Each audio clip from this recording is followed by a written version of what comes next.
Meu Mojuba, doutora Paula, a A sua Cassan, como está? Passou bem? tudo bem? Hoje nós vamos estar fazendo o nosso bate-papo, né? É, Nós vamos estar falando um pouco da realidade, né? Do que está acontecendo dentro da nossa religião, né? Do candomblé, do culto tradicional iorubá, né? Lembrando a todos, né, que esse é o nosso pensamento, né? Que nós não somos donas da verdade, mas a gente quer passar um pouquinho, até mesmo pelo que a senhora, ao tempo que a senhora está aí, né? A sua convivência, né, com as pessoas, a sua convivência de muitos anos, né? E eu queria que a senhora se apresentasse, apesar de muitas pessoas já te conhecerem, mas eu queria que a senhora se apresentasse e falasse um pouquinho da senhora, da sua história aí, né, no território Iorubá. Bem, primeiro que tudo queria agradecer pelo convite. O meu nome é Paula Gomes, eu sou portuguesa e eu trabalho aqui em Oió, no Palácio de Oió, sou a embaixadora cultural do Alafim, do Palácio do Alafim. Eu aqui em Oió estou com o Alafim, vai fazer 15 anos, pronto, aqui no Palácio. Mas a minha trajetória aqui na terra Iorubá vai para 35 anos, a nível de pesquisa, a nível de, pronto, de território, de andar de um lado para o outro, fazer pesquisa sobre a tradição, especialmente sobre a espiritualidade e a religião tradicional do Orixá. Certo.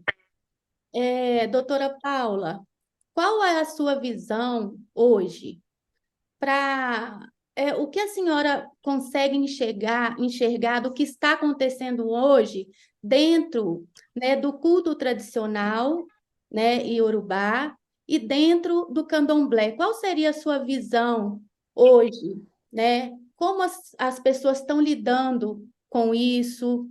Qual é a sua forma de enxergar? Bem, é assim, eu não posso falar muito sobre o candomblé ou sobre qualquer, pronto, outra religião que seja afro-brasileira, porque sei pouco sobre isso. Aquilo que eu sei sobre o candomblé, ou sobre o batuque, ou sobre a umbanda, ou sobre, pronto, outras religiões afro-brasileiras, é que é um resultado, não é?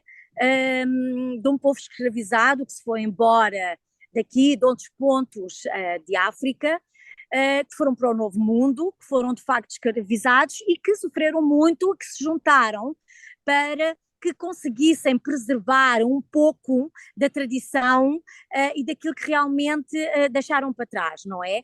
Então eu vejo hoje as religiões afro-brasileiras, como eu disse há pouco, o candomblé, o batuque, a umbanda e outras formas de culto, como uma forma de resistência, não é? Que foram adaptadas a outra realidade para que conseguissem sobreviver. Mas eu não posso ir a pormenor porque eu não sei. Não posso falar sobre a candomblé a pormenor porque eu não conheço. Eu não posso falar sobre outras formas de religião no Brasil, afro-brasileiras, porque eu não as conheço, não é? Eu posso falar, sim, é do culto ao orixá, da religião tradicional do Essim Bilé, aqui, porque é onde eu realmente tenho mais experiência de terreno durante 35 anos e 15 anos, vai fazer para 15 anos aqui em Oió. Aí eu posso falar. E aquilo que eu posso dizer é o seguinte: eu respeito muito, mas muito mesmo, e o Alafim, enquanto vivo, também respeitava muito todas as formas de religião tradicional que eram afro-brasileiras. Não interessa se era o candomblé, ou se era o batuque, ou se era a umbanda, ou se era outra forma, porque eu não as conheço, entende? Ele tinha muito respeito. Ele dizia sempre: são todos meus filhos. Foi a Axé. forma de fazerem com que a nossa a espiritualidade, a nossa tradição, numa diaspora, noutra realidade, se adaptasse e sobrevivesse, não é? Porque se não fosse dessa forma, era impossível de as pessoas que foram escravizadas conseguirem preservar exatamente como é na raiz. Até mesmo na raiz é difícil, por exemplo, para lhe dar um exemplo, o culto a Xangô, não é? A sua origem, Oió. É onde realmente o culto de Xangô é muito, não lhe vou dizer que é puro, não é? Mas é onde é a sua raiz, onde o culto é muito complexo, onde está ligado ao Alafim, ao trono do Alafim. No momento em que o culto sai de Oió e vai para outra cidade na Nigéria, já não é 100% como é em Oió. Apesar de ser dentro da terra iorubá, eles têm sempre que se adequar um pouquinho à nova realidade. Porque aqui o sistema, não lhe vou falar do sistema, que é para não os baralhar, não é? Aqui o sistema de Xangô, as hierarquias, juntamente com as funções e a parte ritualística ligada ao trono, é extremamente complexa. E não existe, em mais parte nenhuma da terra iorubá, toda essa ritualística que existe em conexão com o rei. Ok? Porque só existe um Alafim. Então, isto só para lhe dizer que no momento em que o culto sai da sua origem, e a origem do seu culto é sempre aonde aquele culto nasceu, aonde, porque os cultos ao orixá estão ligados às famílias, ok? E também estão ligados a certas cidades, porque muitas das cidades foram fundadas por famílias de orixá, não é? Então, quando sai da sua raiz, mesmo dentro do mesmo país, já perde um pouco da sua originalidade. Então imaginamos como é que foi através da escravidão, pessoas que foram arrancadas das suas famílias, não é? O sofrimento de irem para um sítio para onde não sabiam, outra realidade, outro clima, outro país, outra comida, foram perseguidos, não podiam nem se juntando a cultuar aquilo que realmente acreditavam, quer dizer, a pressão psicológica foi tão grande que, assim, eles tiveram que adaptar, entende? E acho que todos merecem o respeito, percebe? Não interessa a forma de cultuar, mas sim, desde que não deem ao orixá aquilo que é proibido, o orixá abençoa e o orixá aceita. Por isso eu respeito todas as formas afro-brasileiras de culto ao orixá. Axé. Doutora Paula, no Brasil está bem Sim. nítido, né? A mistura que estão fazendo, né, do culto tradicional iorubá com o candomblé, né? Isso vem preocupando alguns babalorixás e alorixás, né? Algumas pessoas de dentro da nossa religião, né? Como a senhora falou, são coisas totalmente diferentes. O culto tradicional do candomblé, né? Essa mistura, na sua visão, como a senhora vê isso? Bem, é uma pergunta extremamente complexa, porque assim, aquilo que eu quero dizer é que o culto foi adaptado para sobreviver, mas no fundo, muito desse culto, uma parte desse culto, porque eu acho, se eu estiver a falar errado, por amor de Deus, me desculpem, eu acho que o candomblé, ou o batuque, ou outra forma, são várias culturas africanas, não é? Por exemplo, Angola, os Yorubás, os Daomés, que juntos se uniram, não é? Para ter força e para conseguir manter as raízes e um culto. Então, assim, por exemplo, isto é a minha opinião, não é? Dentro do candomblé, ou por exemplo, dentro do batuque, que eu não sei muito sobre isso, pode haver uma diferença, mas existe também uma semelhança, porque o orixá teve uma origem, não é? E quando nós falamos de orixá, estamos a falar da terra iorubá. Então é assim, há adaptações, mas a origem do orixá não foi no Brasil. A origem do orixá foi aqui na Nigéria, na parte iorubá, porque existem várias tribos, não é? Mas a parte iorubá é onde vem o orixá. Então, por mais que seja diferente, há muita semelhança também. Existe uma adaptação, mas existe uma semelhança devido à origem, porque as pessoas não podem dizer, o orixá veio de Angola. Não, não veio de Angola, deve ter outro nome qualquer, não é? Do Daomé existem os vuduns, não é? E talvez os jejes, mas os Yorubá, o orixá, vem Iorubá, das diferentes tribos, não é? Dos Ijexás, dos Oiós, dos Ebás, dos Ifés, não é?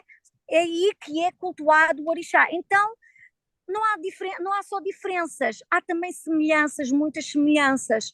E, é assim, hoje em dia é difícil de parar a informação, não é? Com a internet, as pessoas estão ligadas umas às outras, viajam. É assim, por um lado, tem a sua parte positiva, porque as pessoas têm, como é que eu vou dizer, contacto com a raiz, mas também tem a sua parte negativa, porque hoje em dia também está tudo muito difícil, também é também conseguir achar em certa parte as pessoas sérias do culto, não é? Que respeitam o culto como sagrado, porque a internet está muito complicada, não é? Mas pronto, existem muitas semelhanças, muitas semelhanças. Agora, quando as pessoas querem misturar, é assim, a pessoa tem que ter, como é que eu lhe vou dizer? Não é que a pessoa vá mudar aquilo que está a fazer, não é? Mas a pessoa pode adaptar, não é? Ou através do culto, se tiver contato com o culto tradicional, não é? Pode adicionar conhecimento, não é? Mas não condenar aquilo que está a fazer e aquilo que os antepassados deixaram, aquelas pessoas que realmente lutaram muito e que foram escravizadas, não é? Respeitar todo esse legado, manter, não é? E pronto, adicionar talvez um pouco mais daquilo que possa vir a ter conhecimento, mas há coisas que não são possíveis fazer porque realmente só existe aqui, não é? Mas não é que vá condenar aquilo que está a fazer aí no Brasil, eu acho que não se deve condenar, não é? Sim, claro. É, muitas pessoas hoje, o culto tradicional iorubá, ele está sendo muito procurado, né? As pessoas estão Uhum. cada vez mais. E algumas pessoas, depois que adentram ao culto tradicional, elas, muitos já iniciados, né, aqui no Brasil, né, feitos de orixá, eles abandonam os seus ibás, né, porque dizem que não precisam mais, né, cultuar daquela forma. Então, isso aqui hoje no Brasil, isso vem trazendo algumas polêmicas, né? É, como a senhora vê essa questão, na sua opinião? É assim, eu acho que os dois cultos se completam e não se destroem. Isto é a minha opinião, não é? Acho que se vai adicionar mais conhecimento. Agora, quando a senhora me fala do culto tradicional, é assim, é, o culto tradicional, sabe o que é que o culto tradicional é, é dividido por micro-religiões, não é? Existem as comunidades do Oxum, existem as comunidades do Abatalá, existem as comunidades. Quando eu falo comunidades, eu falo de famílias, não Sim, é? Então é assim, quando falo do culto tradicional e quando, por exemplo, um sacerdote brasileiro vem e tenta condenar o que tem para eliminar o que tem e para trazer o culto puro, é impossível. Porque, como eu já lhe disse, não existe o culto puro. E sim, o culto tradicional não elimina nada, está a entender? Não sim, elimina nada, porque o candomblé, o batuque e todos os outros, são hoje religiões reconhecidas internacionalmente por pessoas que originaram, não é? E que foram escravizadas da África. Então, assim, eu posso dizer que o Exim Bilé, a religião tradicional, os cultos de Oxum, os cultos de Xangô, os cultos de Obatalá, que as famílias, eles não condenam. Isto deve haver um lapso, não é? Porque quem for para aí condenar, aqui ninguém condena e aqui ninguém vai dizer, está errado. Ninguém vai sim. dizer que está errado. Está a entender? Agora, quando fala do culto tradicional, eu não sei exatamente o que é que fala, porque aqui, falando do culto verdadeiro, não de pessoas que estão na internet e que estão a fazer negócio, entende? Nós É, estamos a falar do culto tradicional. Tanto que o Alafim sempre disse: todos são meus filhos. Seja de onde eles vierem, que eles cultuem o orixá, são todos meus filhos, entende?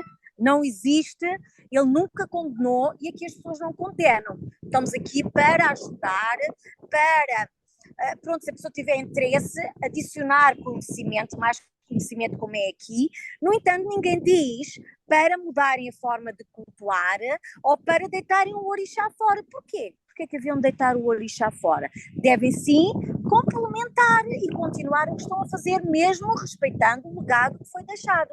Isso deve haver aí um lapso qualquer, não é? Ou então são as pessoas que talvez são as pessoas erradas que estão a condenar, estou a falar da Nigéria, não é? Talvez sejam as pessoas erradas que dizem, não, deite fora, está errado. Não. Verdadeiro é Simbilé, não faz isso. Tá certo. Verdadeiro é Simbilé, não faz isso. Não condena. Pode condenar. Isso Não é? muito Não pode ir daqui para Lagos condenar o culto a Xangô. Não é? Não pode condenar, porque o culto a Xangô em Lagos é sempre diferente do culto a Xangô em Oió. E o povo de Oió, não é? O sacerdote de Xangô não vai condenar o culto de Xangô em Lagos ou no Daomé, não podem, apesar pronto, que houve uma ratificação do culto em toda a terra iorubá, no Daomé, em Gana, em Togo, ele não é cultuado e feito como é em Oió. Então como é que o verdadeiro sacerdote vai anular um culto, não é, no Brasil, que nem sequer tem conhecimento e vai dizer que está errado? Então não se foram os seus antepassados que fizeram aquilo sobreviver. O nigeriano teve no Brasil, na escravidão, a fazer com que o culto sobrevivesse. Não, foram os anos passados, isso que são vocês que são os descendentes. Não, assim, quem fizer isso daqui está a fazer errado, porque não é assim. Não é assim. isso. Não devem deitar o paz fora, não devem condenar aquilo que realmente os antepassados deixaram. É a mesma coisa que os meus avós deixaram algo, não é? E eu vou condenar, e eu vou deitar no caixote lixo, e eu vou alterar tudo, está errado, não é? Acho que devem continuar com o legado e sim, podem adicionar conhecimento, não há nada de errado em vir à terra iorubá, não há nada de errado em realmente vir ver a origem, e poder aprender e adicionar conhecimento, porque nós até morrer estamos a aprender, não é? Agora condenar, não. Não. Os verdadeiros sacerdotes não condenam. Sim, certíssimo. E a senhora é uma pessoa, né, doutora Paula, que a senhora toda vez, assim, através da internet, né, ali do seu Facebook, da sua página, todo dia a senhora está deixando um pouquinho do seu conhecimento, né, de tudo isso ali na sua página, né? Eu acho que todos devemos, né, procurar realmente, né, estudar, né, sobre os orixás, né? Eu estou falando de uma forma também que todas as pessoas consigam entender, né? Então, eu acho que as pessoas devem sim procurar o estudo, devem sim, né, procurar, igual a senhora faz essa questão mesmo, né, de colocar ali, a senhora sempre tira um tempinho para estar ali falando um pouco do orixá, para estar mostrando, e eu acho isso muito bonito, né? A dedicação da senhora, né? Pelo culto, pelo orixá, viu? Eu também te agradeço em nome do nosso Brasil, né? Porque nós, porque é um grande conhecimento também que eu vejo ali, até através mesmo dos comentários das pessoas, que está agregando, né? Eu acho que nós, tanto do culto tradicional iorubá quanto do candomblé, nós precisamos de pessoas igual a senhora, né? Como referência, né? Que possam estar trazendo uma palavra positiva, sabe? Que pode estar pensando realmente, né? Que a nossa fé mesmo, né? Nós somos movidos de fé. Então, a sua história é muito bonita, né? Vale a pena todo mundo, né, tá entrando também para poder conhecer um pouquinho da sua história, do seu trabalho, né, da sua dedicação. Então, eu agradeço muito por isso. Eu queria também, doutora Paula, ver se a senhora poderia falar um pouquinho sobre o Obi. Ok, Sobre o Obi. sim. O Obi, né? Uma vez foi postado, né, um vídeo da senhora e a senhora mostrou o Obi de dois gomos, né? Uhum. Sim. Eu queria perguntar à senhora sobre isso, porque eu vi, né, naquela situação, muitas pessoas, né, falavam que só aí no território, né, em Urubá, só se usava o Obi de quatro gomos, né? E aí Uhum. veio aquele vídeo e eu achei muito interessante, gostei muito, porque, né, muitos antigos, principalmente, né, se iniciaram, fizeram os seus cultos e tudo, usando o Obi de dois gomos, né? Eu queria que a senhora falasse um pouquinho sobre isso. Bem, é assim, por norma, eles utilizam o obi de quatro fases. Mas há famílias, também depende de famílias e das zonas, há famílias que utilizam os obis de dois gomos, não é?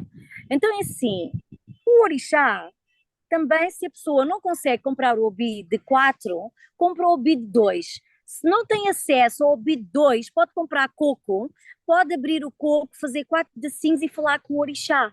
Entende? Porque em muitas zonas é difícil de arranjar os obis de quatro gomos. Sim, Então, também tem a ver com a tradição daquela família. Existem famílias que só utilizam os obis de dois gomos. Entende? E sim, como eu lhe disse, o orixá não põe lei que é só o obi dos quatro gomos. Não. Se a pessoa não tem acesso ao obi dos quatro gomos, não deixa de falar com o orixá, não é? Tem o dois, fala com o dois. Não tem o dois, aquilo que tiver, se tiver coco, parte. Se não tiver, aquilo que tiver, parte em quatro a falar com o orixá. Entende? Mas aqui é comum famílias falarem com o obi de quatro gomos e é comum as famílias falarem com o obi de dois gomos. Por isso depende da tradição da família, daquilo que eles estão realmente habituados a fazer. Mas sim. não existe nenhuma proibição de utilizar o obi de dois gomos e não existe uma proibição de utilizar o obi de quatro gomos. Por isso depende realmente daquilo que está disponível e da tradição daquela família. Certo. E a doutora Paula, a senhora poderia falar um pouco sobre Ori? Aham. O que é que, Sobre a o que é importância que, do Ori, né? A senhora poderia falar um pouco? olha, aquilo que eu posso falar é que assim, os iorubás respeitam muito o ori, não é? O ori é a essência, é a nossa essência. Muitos, pronto, ouço às vezes na internet as pessoas dizerem ori é orixá. Ori não é orixá, porque ninguém é iniciado em orixá, não é?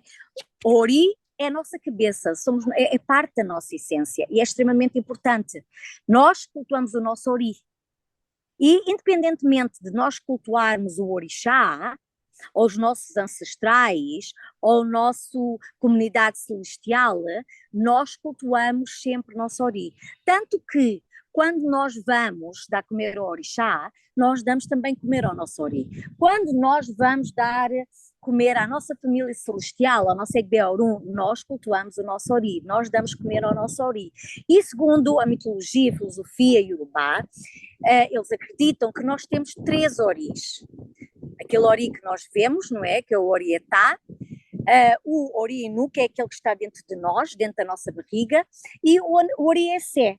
Então, quando se alimenta o ori, alimenta-se os três oris ao mesmo tempo. Alimenta-se o orietá, que é aquele que nós vemos, a nossa cabeça, o ori, que é a nossa cabeça interior, e o ori dos pés, que é a cabeça dos pés, porque se os três não estiverem em harmonia, nós não conseguimos atingir a meta que nós queremos, porque nós queremos interiormente, poderemos querer algo, não é? Mas se não tivermos em harmonia com os nossos pés e com o nosso orietá, como é que nós vamos conseguir chegar à meta que nós queremos? Então, temos que cultuar os três ao mesmo tempo para conseguirmos atingir aquilo que realmente nós queremos. Então, no fundo, é isso, não é? O Ori é extremamente importante para o povo Iorubá. É extremamente importante, muito bonito. Doutora Paula, e qual seria a sua visão, né, para a religião hoje, para a senhora falar o que a senhora deseja, né, para todos nós, né, que somos da religião do candomblé, do culto tradicional, o que que o que a senhora deseja, né, assim, para nós? O que é que eu desejo? Eu desejo que haja mais respeito pelo sagrado, e desejo que aquilo que as pessoas, que os devotos de Orixá, que façam do coração, que não tenham dúvidas daquilo que estão a fazer, porque o Orixá não tem espaço, o Orixá não tem língua, não é? É uma energia, apesar do Orixá ter origem nas terras iorubás, é uma energia que faz parte da espiritualidade que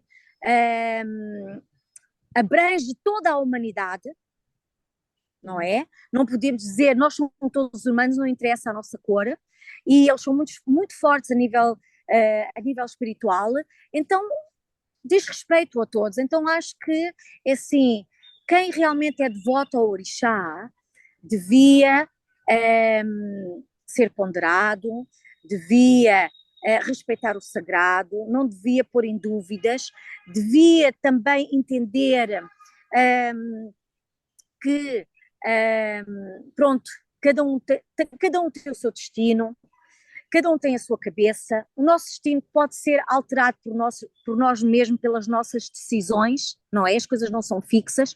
Não pensar, porque é que aquilo é assim, porque é que eu não sou assim, não, todos nós somos únicos, todos nós somos especiais, todos nós temos a nossa missão e todos nós temos que encontrar o nosso caminho. E o Orixá, o porquê do Orixá, o porquê da nossa espiritualidade, o porquê do Orixá ser tão importante para nos ajudar, não é? Durante o nosso percurso na Terra, a nos acharmos a nós mesmos, a nós nos entendermos a nós mesmos, a nós temos longa vida, temos saúde, não é? Tendo tudo isso, está nas nossas mãos, então toda a nossa vida material. Então é assim, a mensagem que eu quero deixar é humildade, a respeitar o sagrado, não pensar, não olhar para o vizinho e pensar que também quer ser como ele, eu sou menos ou eu sou mais. Assim, todos nós somos humanos, todos nós um dia vamos embora e a humildade está acima de tudo, e respeitarmos uns aos outros e respeitarmos o culto de cada um, as diferentes formas de cultuar, não é? Porque assim, uma pessoa que não fala Iorubá, mas que é na espiritualidade, não quer dizer que Xangô, ou que Oxum, ou que Obatalá não os ouça. Vão ouvir, porque Orixá ouve a voz do coração. Há muitas pessoas que me pedem, mas como é que eu vou rezar? Mas como é que eu não sei quantos? Não precisa de aprender, precisa de ouvir a voz do coração. Porque eu estou aqui e eu falo com os orixás em português. Entende? Eu vou ter com os orixás e eu falo com eles em português, porque assim, eu sou portuguesa, é a minha língua mãe, e o orixá é espiritualidade, não é energia. Então eu falo com a minha língua mãe, eu nem estou preocupada em saber esta canção ou aquela canção, tenho muita atenção às comidas, às proibições, não é? Também sei canções, também sei oriquis, também sei tudo isso, mas eu nem sequer, é tão espontâneo e vem imediatamente do coração que eu rezo e peço na minha própria língua. O orixá ouve o nosso coração, não é preciso, mas eu, não devemos, assim, não devemos criticar, as pessoas devem fazer as coisas de coração, aprender de coração, e fazer as coisas de coração, e não criticar ou não rebaixar o culto das outras pessoas, entende? Se somos candomblé, somos candomblé, se somos batuque, somos batuque, se somos umbanda, somos umbanda, se somos o culto de Xangô tradicional, somos o culto tradicional. Está a entender? Dá respeito a todos, porque é assim, a Umbanda, eu não sei nada de Umbanda, mas estou-lhe a dar um exemplo. A Umbanda pode não funcionar para si, mas pode funcionar para outra pessoa. Sim. O candomblé pode não funcionar para si, mas pode funcionar para outra pessoa. O culto tradicional pode não funcionar para si, mas pode funcionar para mim.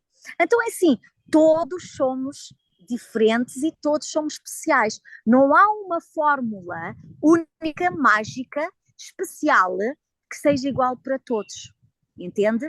Então, vamos nos respeitar a todos, vamos respeitar o nosso ori, vamos respeitar o nosso ori e o nosso orixá de cabeça, não é? E também não vamos pensar, eu sou de Oxum, mas ela é de Xangô, se calhar pelo facto de eu não ser Xangô, eu não vou ter o sucesso que ela tem, então vou me iniciar em Oxum, em Xangô, ao Batalá, Ossém, Oiá, vou fazer 1100 orixás. Isso não existe. Isso não existe.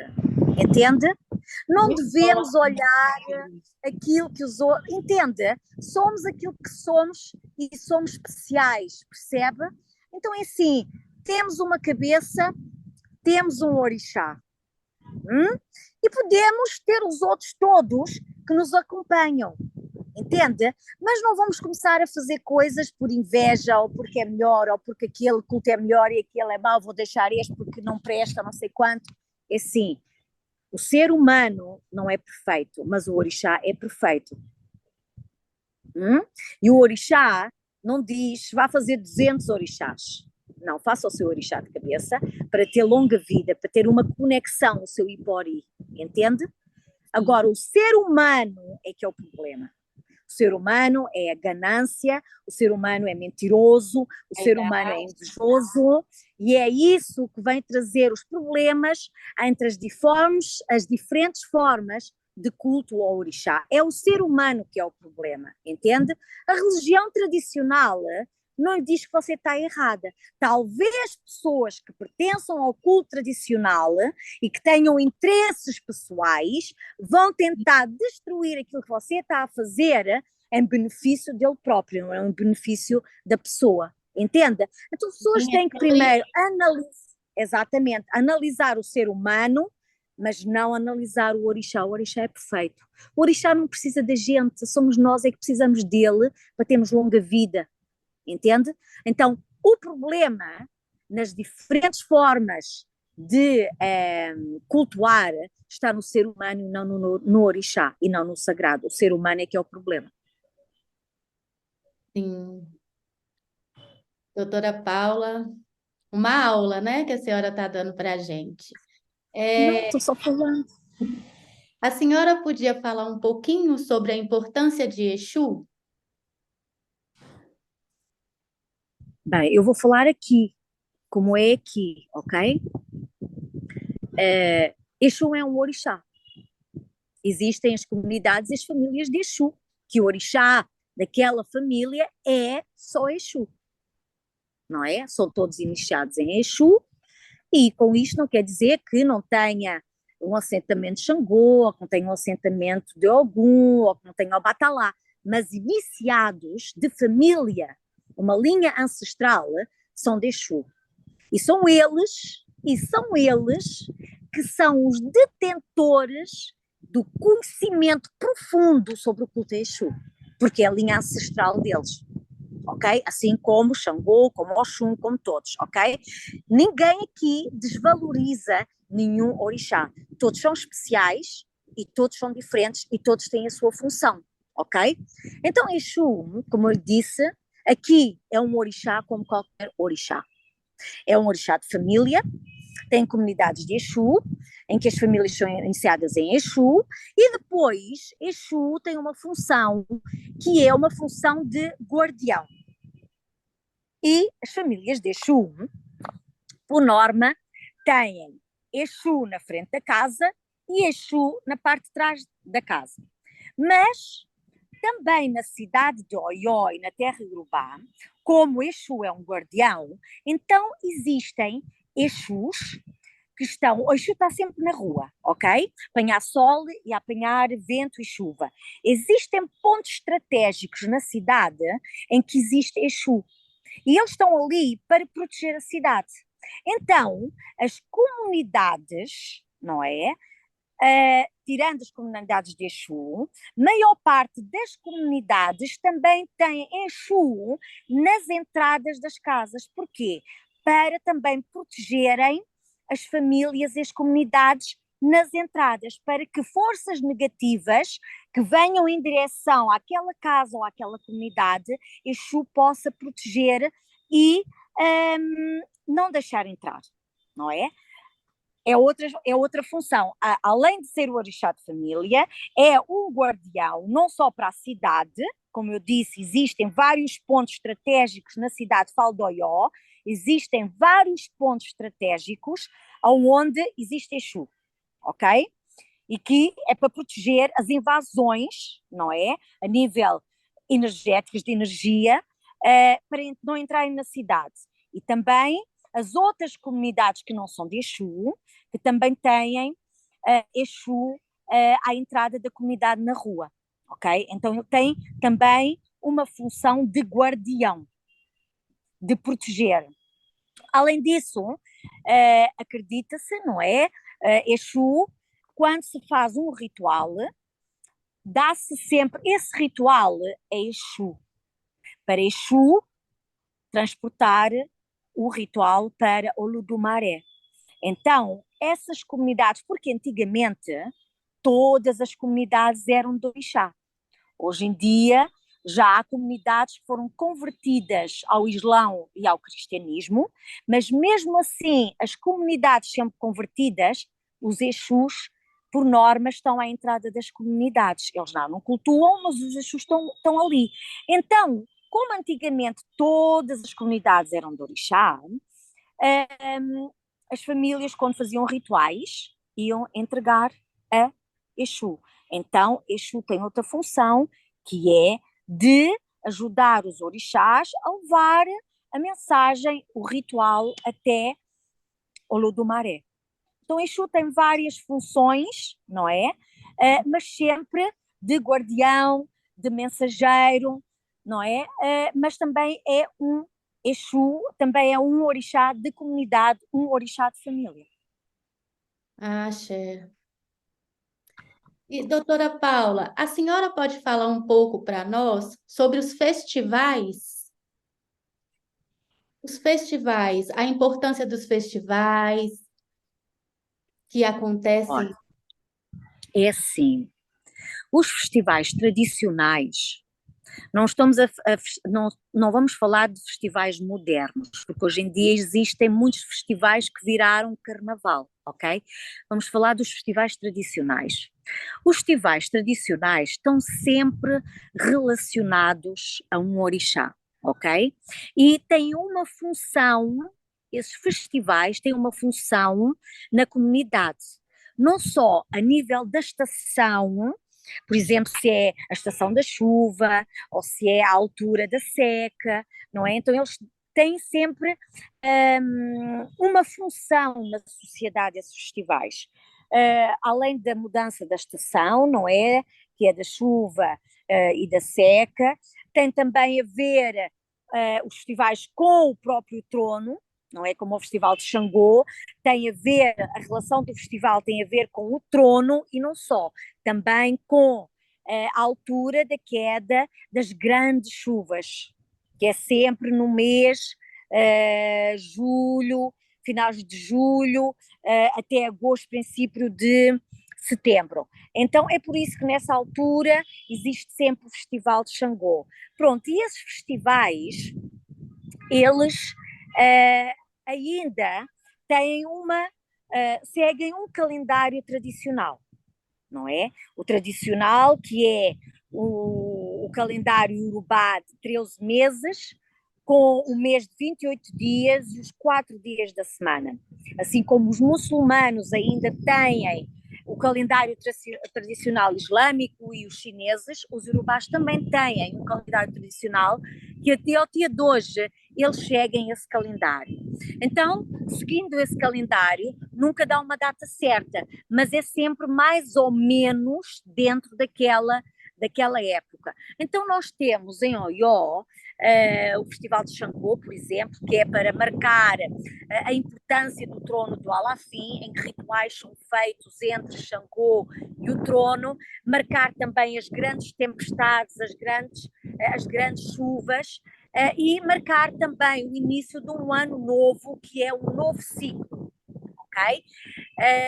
Depois nós temos também, dentro do Festival de Xangô, Oxum, porque está ligado a Xangô, Iemanjá, Oiá, Exu, Ogum, porque nada se faz aqui sem Ogum. Ogum vai na frente. Ogum tem que comer antes de Xangô comer, porque dentro dos 4 dias da semana iorubás, o primeiro dia é de Ogum, depois é de Jacutá, que é de Xangô, a seguir é de Obatalá e depois é de Aio, para todos os orixás que não têm um dia próprio. Então, nada é feito, até mesmo, olha, nós ontem celebramos Orixá Obá e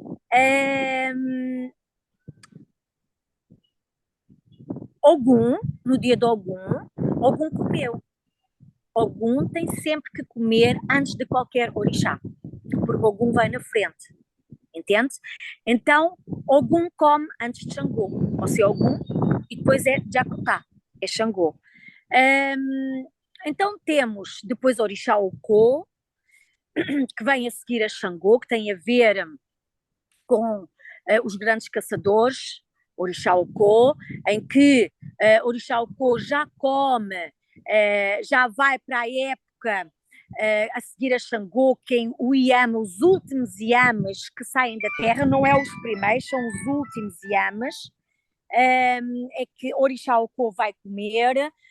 Temos depois, a partir de janeiro, começa o Gelepá, em que é o povo do Ogum e o Bassorum, quando começam os grandes fogos, porque é a grande seca, não é? Que seca, está tudo seco, em que são feitos os rituais à volta da cidade para que o fogo não entre. Temos depois o Baluayê, porque há as doenças que vêm da seca, não é? Do grande calor, em que o Baluayê sai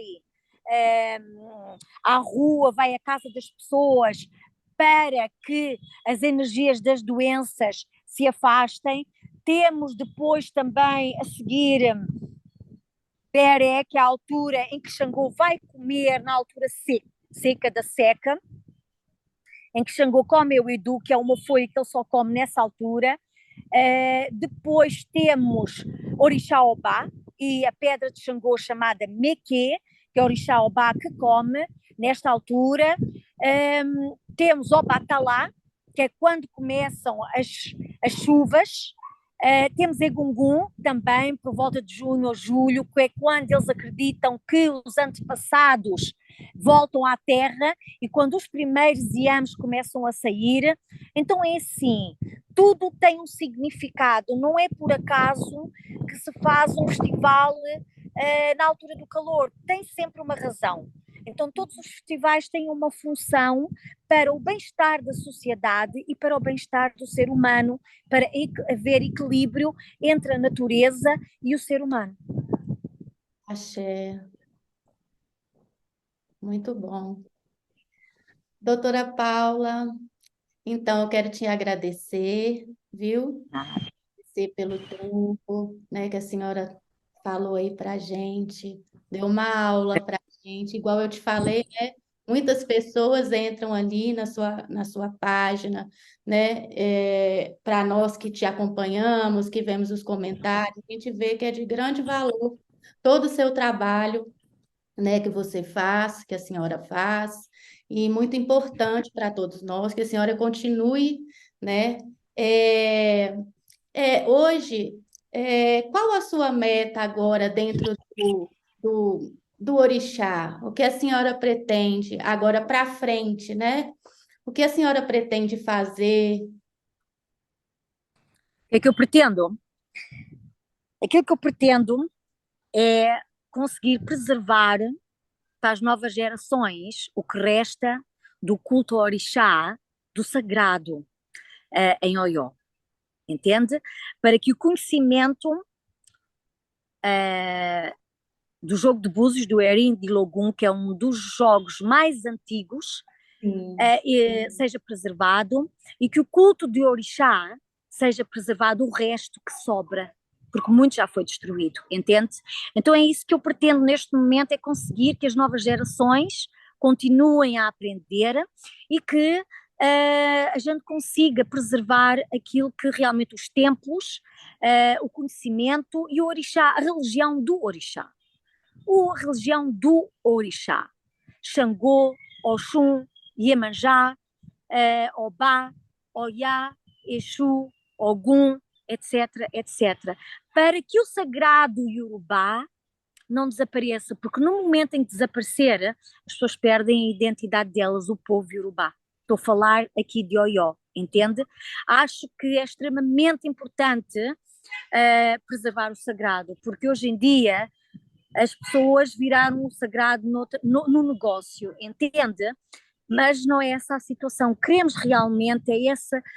Eu quero mostrar ao mundo que o orixá é sagrado e que ainda existe. E o que resta, tentar preservar, mas preservar a verdade. Preservar. Isso. Então, doutora Paula, eu te agradeço, viu, mais uma vez. Te agradeço Obrigada também. ao Brasil, né? Ah, Meus respeitos à Nigéria, ao culto tradicional iorubá, viu? Foi um prazer fazer essa entrevista com a senhora. Foi para prazer mesmo. um grande aprendizado. Eu acredito, antes desse bate-papo, eu pedi muito também ao Orixá, a Exu, né, que pudessem estar trazendo as palavras certas para que a gente possa também fazer com que outras pessoas consigam, né, entender um pouco, ver a realidade, né, que existem pessoas sérias que não brincam com o sagrado. Então, eu te agradeço muito, porque eu acho que o orixá, né, te usa na sua fala, no que você faz, no trabalho que você faz, que essa força, que esse axé continue sempre do seu lado. Muito Axé. obrigada, viu, Axé, doutora? muito obrigada também pelo convite. Tudo de bom. Que o Orixá abençoe a todos e que a abençoe também tudo o que fizer e tudo o que tocar na sua vida, que seja divino. Que o Orixá abençoe, tá? Axé, Obrigado. eu que Obrigado. agradeço.